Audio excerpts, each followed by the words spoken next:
Happy rose day. ধন্যবাদ। তোমার উপর রাগ হচ্ছে আমার। কেন শোনো? আমি বুফেটা নিতে যাচ্ছিলাম। তোরে কি সাদে কই বলদা পাঠা? কদিন ক তোরে কি সাদে কই? এটা বুফে না বুকে। কি বুকে? বলদা পাঠা তোরে কইছি না তুই মোটা মুখ খুলবি না, তুই মুখ খুললি জেনে শুনে হাগে দিস। এটা কি তোর হাগার জায়গা? কদিন ক এটা তোর হাগার জায়গা?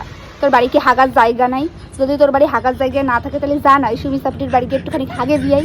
আর যদি তুই সেটাও না পারিস তাহলে সরকারের বল না তোর একখান হাগার জায়গা দিতি, সে নেই হাগ বিয়ের পর দিয়ে এইসব সোশ্যাল মিডিয়াতে এসে হাগামাগা বন্ধ কর। বুফে বুফে বুফে মারাচ্ছে। আবার ক্যাপশনে দিচ্ছে রস ডে। কই কি এই রস ডেটা কি জিনিস? কিরকম হয় এই রস ডে? আমার বিশাল জানার ইচ্ছা এই রস ডেটা কি জিনিস। কেউ কি আমার একটু ক্লিয়ার ভাবে কবা এই রস ডে কি?